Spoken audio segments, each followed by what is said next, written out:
Hello and welcome to this ISACA podcast episode. I'm Robin Lyons, ISACA's IT Audit Professional Practices Principal.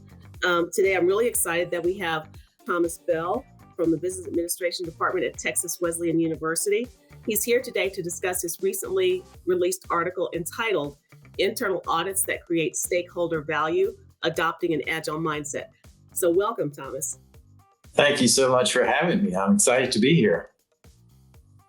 Thank you very much. So this is a very intriguing article, and I recommend that anyone who has not yet read it, take a look at this article and read it.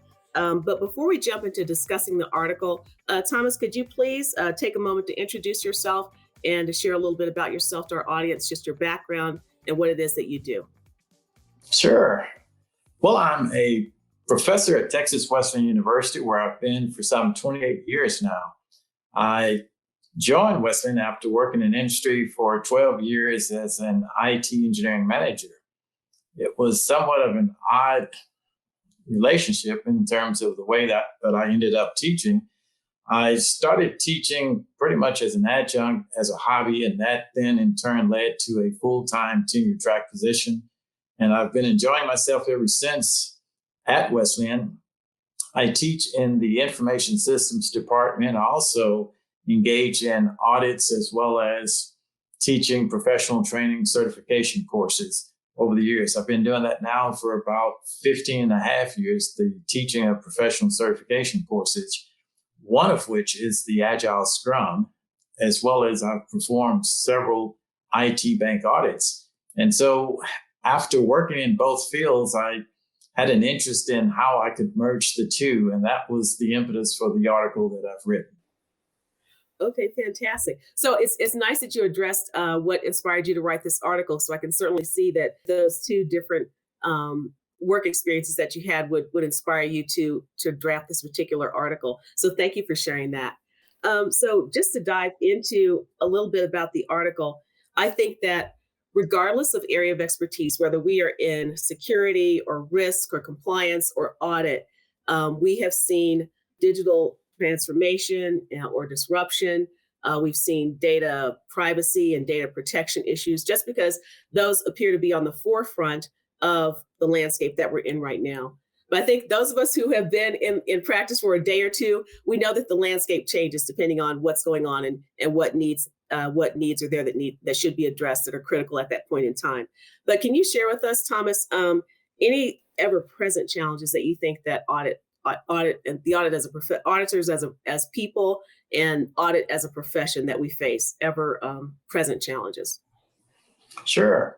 Well, typically the auditing process follows a traditional waterfall approach in that there's a structured set of phases that one will typically follow, starting with the planning phase where you identify what it is you're wanting to audit. And after you've identified the planning phase, after you've satisfied the requirements for the planning phase, that then leads to the actual field work. But the field work is predicated on identifying what all you're wanting to cover during the pre-planning phase. And therein lies the challenge, because many times in an internal audit, you're not real sure as to what it is that you're needing to audit, because as you get into an internal audit, you'll then find that there are other risk areas and other opportunities that needs to be explored that weren't initially identified. And because they weren't initially identified, it's not a part of the pre-planning engagement audit. And so the problem with the traditional approach for internal auditing is that it follows a structured waterfall approach, in that you'll start with planning, field work, reporting, and then follow-up. But that's all predicated on understanding and identifying all the requirements up front. And if you were to start the field work and then discover that there were some additional risks that you're not for sure of or didn't anticipate, there's really no provisions for backtracking once the field work is started in terms of replanning the audit engagement. Whereas Agile addresses those shortcomings by using an adaptive approach that focuses primarily on value. The intent of the Agile audit is to deliver what the organizations consider to be of value, and that sometimes can be a moving target. And so when you look at Agile, it's not really a prescriptive approach. It's a lightweight framework that focuses primarily on generating value through an adaptive solution, through the building up of people and empowering people to have the empowerment and the potential to identify what needs to be addressed in the audit. People are then in turn given full reign to figure out what value looks like, and they're able to then make the necessary adjustments in addressing what needs to be looked at in the internal audit. And so what makes Agile, in my opinion, so exciting is the fact that it focuses on the most vital resource for an organization, and that's its human resources. And so what Agile allows organizations to do is essentially develop their abilities through their collective intelligence, finding ways to attack the challenges that needs to be addressed in the audit engagement.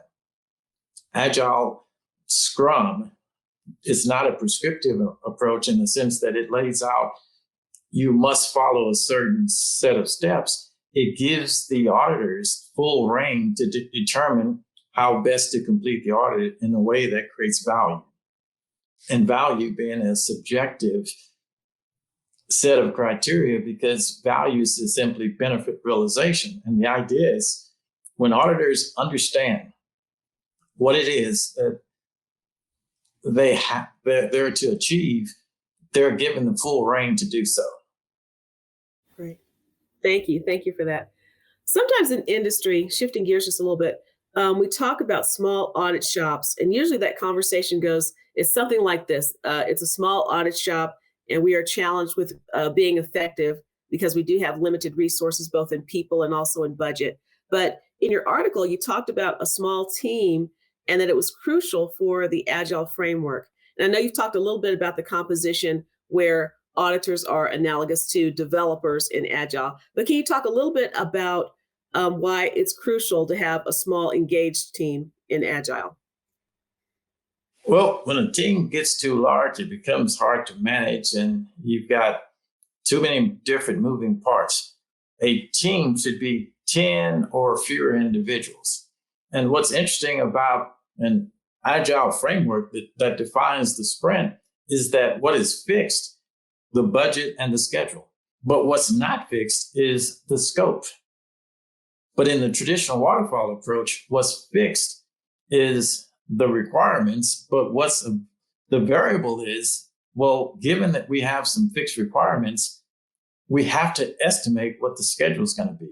We also have to estimate what the budget will be once we have a schedule in place. And so in a traditional waterfall approach that's used for most internal audits, during the planning phase, you identify the requirements, which establishes the scope of the audit project. Once you have the scope defined, that then can be used to determine the amount of time and the schedule that's needed. Once you have a timeline of activities, you can then determine the cost or estimate a budget. The challenge then becomes, how do you keep that schedule and budget within the approved guidelines? How do you deliver the project on time, and how do you deliver the project under budget or on budget? And that sometimes is a challenge, particularly when there's new discoveries, particularly when there are changes. Agile is just the opposite. In the traditional predictive approach, what's fixed are the requirements, but the variables is that the schedule is likely to change and the budget certainly will change as well.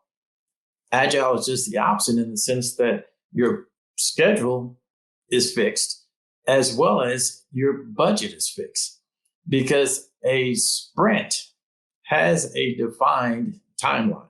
A sprint is usually 2 weeks or 4 weeks, which means that every 2 weeks or 4 weeks, you're getting some audit report. And that helps in keeping the stakeholders engaged. And that engagement helps in determining value.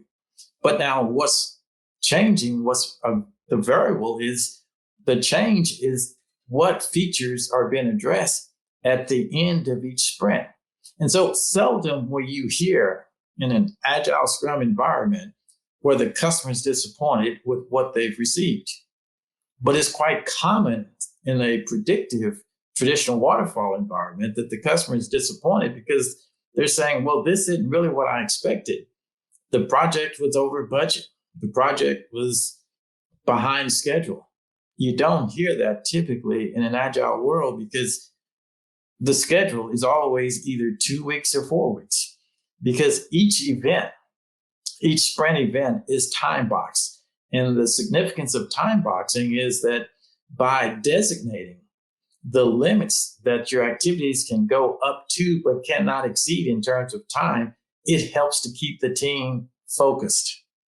When you know that you're working with limited time, you don't tend to waste time on things that are not important or on things that are insignificant. You focus on what's most relevant. You focus on what's most important. And by producing some product increment or feature during the audit that can actually be reviewed, because it has to be something that is tangible, that can be observed, that actually works, that then solicits feedback. Agile uses an empirical process control theory. And by that means at the end of each sprint, at the end of each 2 weeks, there has to be something that is fully functional, that completely works. And it's necessary to do that so that the recipients, the stakeholders, have something that's tangible, that can be observed, that can be witnessed. And once they have a tangible report in hand that literally lays out in clearly understandable language what the risks are, what the problems are, what the challenges are, those stakeholders are then able to make good decisions because they have some empirical evidence in front of them to make decisions from. And so given that empirical product feature is produced, what that essentially does for that small team is allow them to create value incrementally in a way that suggests that when they're done, the customer knows exactly what it is that they're getting, as opposed to the traditional waterfall approach. You establish the requirements up front and you don't see the finished product until the audit engagement is done. And so you're crossing your fingers, hoping that what you get in terms of the audit report is consistent with what you were expecting. But most times that's not the case. And when that happens, then the customer is feeling as if, well, what did I really get for this audit engagement? What am I getting for the money that I've spent? Whereas in Agile, we're saying we're going to give you the results, one deliverable, one report at a time. And when we provide you with that report, that deliverable, we're soliciting feedback, engaging you in a way that will help us to determine through the voice of the customer, what does value look like for you? And based on that feedback, we then roll that feedback into the subsequent sprint so that we're continuously improving each increment along the way. And we know that every 2 weeks, every 4 weeks, and this is up to the team to decide if they're going to use a 2 or 4 week sprint time box, they'll decide every 2 weeks or every 4 weeks, we're giving you something. And when we provide you with an audit report, we would love to have your feedback. And based on that feedback, we'll then make the necessary adjustments moving into the next sprint. And so in theory, the quality of each sprint is getting better and better and better with each subsequent sprint iteration. That's very helpful. And thank you. I think you've given us a great description of how Agile works for auditors. I do want to ask you, though, for our listeners who may not have already embarked on an Agile journey, what sort of considerations do they need to have as they start to embrace or to adopt Agile? Well, you would want someone that is a certified Scrum Master. And there are essentially two paths for getting your Scrum Master certification. Is the CSM, which is the Certified Scrum Master certification, or the PSM, the Professional Scrum Master certification. Both are comparable certifications. Now, these aren't difficult certifications to get. For the PSM, which is the Professional Scrum Master, that certification can be earned without even any formal structured training. You can download the Scrum Guide, and it's only like 16 pages. You can read through the Scrum Guide and literally sit for the exam. And the exam is an unproctored online exam for $150. And what you're learning as a Scrum Master is essentially the Agile Scrum framework.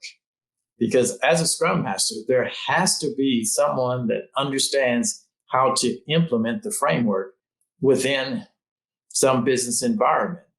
This framework is quite different from what most organizations are accustomed to.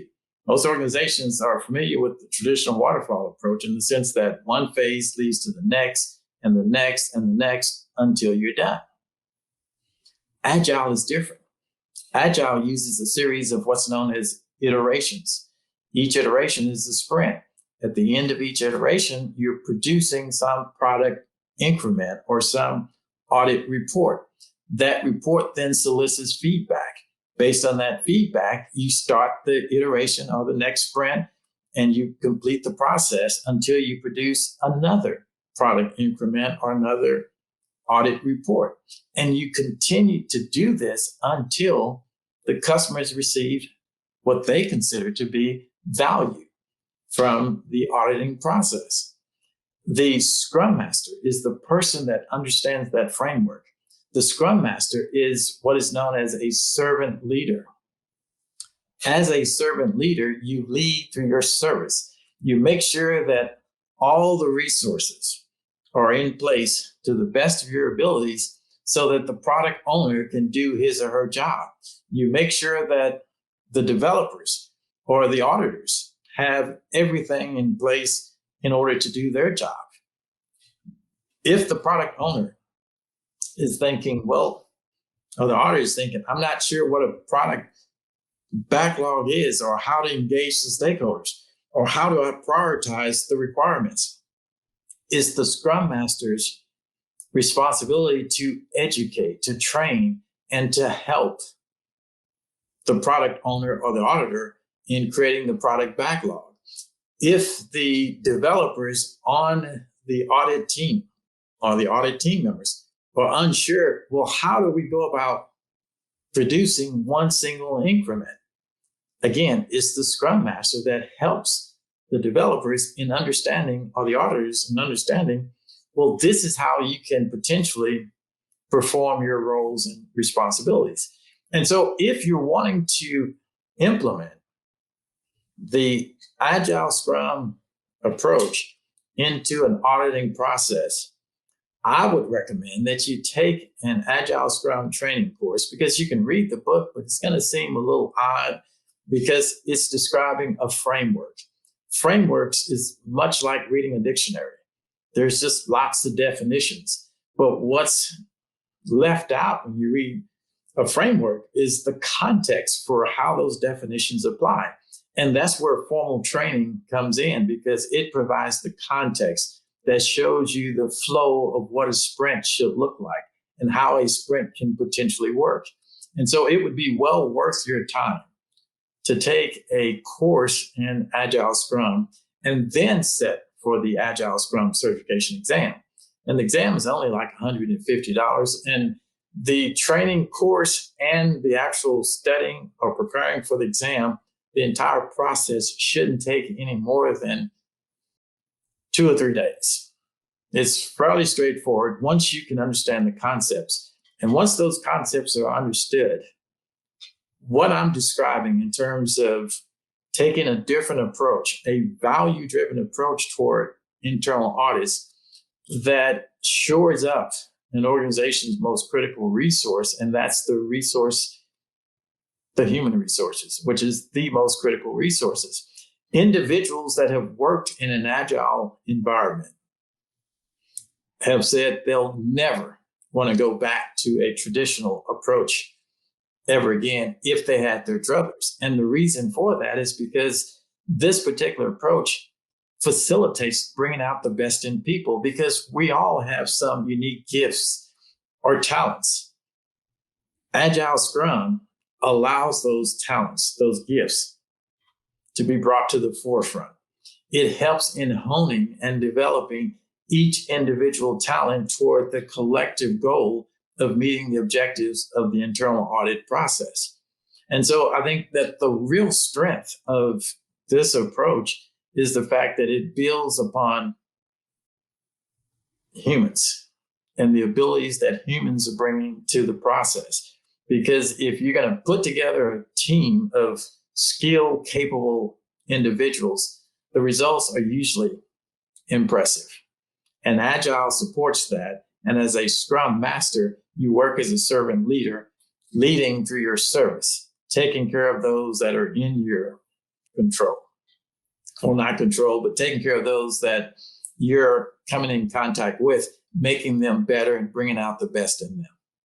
Fantastic. Thank you very much for that response. And I appreciate your responses to the positive comments about leadership and teamwork and just being positive in the work environment. So thank you for that as well. Thomas, it's been a pleasure. I think we've had a great discussion today. Unfortunately, this is all the time that we have, and we do need to wrap up. But I think you've given us a lot of information and a lot of insight into how we can apply Agile to auditing. For our listeners, please take a look at Professor Thomas Bell's article, Internal Audits That Create Stakeholder Value, Adopting an Agile Mindset. There's a link in the description box below so you can have access to the article. I'm Robin Lyons, and thank you for joining the ISACA podcast today.